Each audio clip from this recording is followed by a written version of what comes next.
This is Optimal Living Daily, episode 1656, When Denis Met Patty, by Kraft of LiveHappy.com. And I'm Justin Malik, your personal narrator, reading to you every day, including holidays. I have a post today from Live Happy, so let's get right to it as we optimize your life. When Denis Met Patty, by Kraft of LiveHappy.com. One of my favorite stories to tell about the pursuing happiness methodology is how a delicious cookie in Eugene, Oregon led us to Silver Hill, Alabama, population 700, where we met two extremely inspiring folks. From bakery to backwoods. Our last filming trip was all plotted out, 20 days on the road from Oklahoma City to Miami, with interviews and accommodations lined up. Everything was set for a fantastic and productive trip, save for the 2 days we planned to spend in Mobile, Alabama. For weeks I had been contacting local businesses, religious groups, nonprofits, and even a local gospel radio station, all in the hopes of finding a lead about happy people to interview in the area. But I kept coming up short. In the middle of our frantic outreach efforts, Adam and I took a minute to reflect on the fact that 1 year earlier, we had begun our pursuing happiness journey. We reminisced about the first trip, the wonderful people, the excitement of the unknown, and those awesome cookies from the Sweet Life Bakery in Eugene. Then it hit me. I rushed to our files, pulled up the footage from the bakery, and scrubbed through until I found Lita, one of the bakers. After confirming that she was indeed wearing a BAMA hat, I wrote her an email to inquire if she was from the area or had simply attended school there. It turned out that she was from a small town called Silver Hill in the Mobile area. According to her email, we would be fools to pass up the opportunity to spend some time there with two of the happiest people on the planet, her parents, Denis and Patty, her mix. Lita described them as a daily inspiration and the two most creative people I've ever met. What really caught my attention, though, was her acknowledgement that it was only in her adult years that she realized how unusual their lifestyle was. Self-employed artists, raising a family and living off the land. I was intrigued. Mobile was out. Silver Hill was in. Country living. The sun had set as we cruised through winding country roads on our way to Denis and Patty's home, the kind of place where the nearest neighbors are a mile down the road and a trip to the grocery store takes 15 minutes. We traveled deeper into the woods until we reached a small, very colorful wooden home nestled in the trees and surrounded by potted plants and handmade artwork. "You're just in time for dinner," Denis exclaimed, greeting us at the end of the driveway. "We're making pizzas." Within minutes of meeting, we were all seated around the dining table, enjoying pizza with every ingredient from the dough to the toppings made from scratch, most of it grown right there on their property.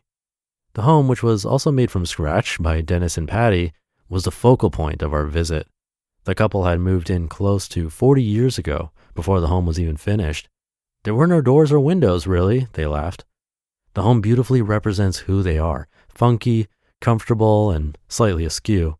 The floor is made from a reclaimed roller skating rink, the foundation was salvaged telephone poles, and a great deal of the wood had been collected after various hurricanes ripped through Mobile.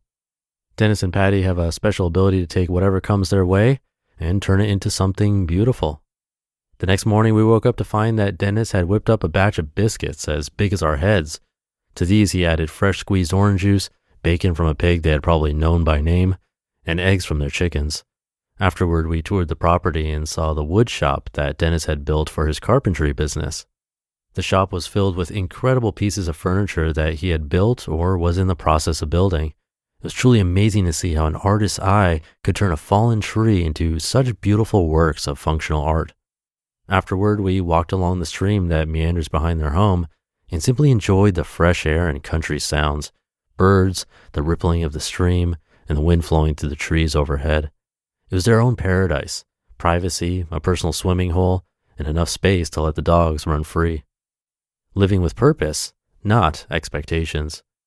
Before leaving, we sat outside with Denis and Patty, soaking up the sun and enjoying the smells of lunch roasting on the barbecue. We pulled out our cameras for a more formal sit-down interview.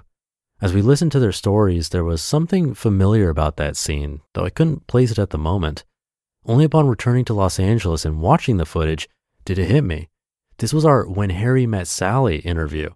An older married couple sitting next to one another, lovingly recounting their life together with the natural humor that comes from years of being with someone. These two were clearly not concerned with being happy. For them, it was a natural byproduct of living off the land, creating art, caring for animals, and raising a family. An appreciated byproduct, I'm sure, but not the goal. Denis and Patty beautifully exemplified what we had learned during our very first interview with Professor Iris Moss at UC Berkeley, who had written a paper about how the pursuit of happiness can make people unhappy. People set their expectations too high and then are disappointed, she told us. Quote, having low expectations leads to happiness, end quote. At first, this was a rather grim thought. Who would ever want to have low expectations in life? But spending time with people like Denis and Patty, people who are motivated to live peaceful lives, create art, and foster lasting relationships simply out of the joy of the experience, has shown me that it's not about having low expectations so much as it is about operating from a place of good intention and reasonable expectations. You just listened to the post titled When Denis Met Patty by Nicholas Kraft of livehappy.com. Thank you to Nicholas and the Live Happy team. It's true, I don't think the answer is to always have low expectations, not a fun way to live, but having high expectations all the time will definitely lead to disappointment. For me, it's more about reactions, trying to not allow those thoughts of disappointment ruin your day. Things like thinking it was meant to be or I'll have another shot can help, no matter your beliefs. It's rare things go exactly as planned, so it's important to be able to go with the flow sometimes and accept that things will turn out differently. Sometimes for the better, sometimes not. That should do it for today. Hope you're having a great day, and I'll be back tomorrow as usual, where your optimal life awaits.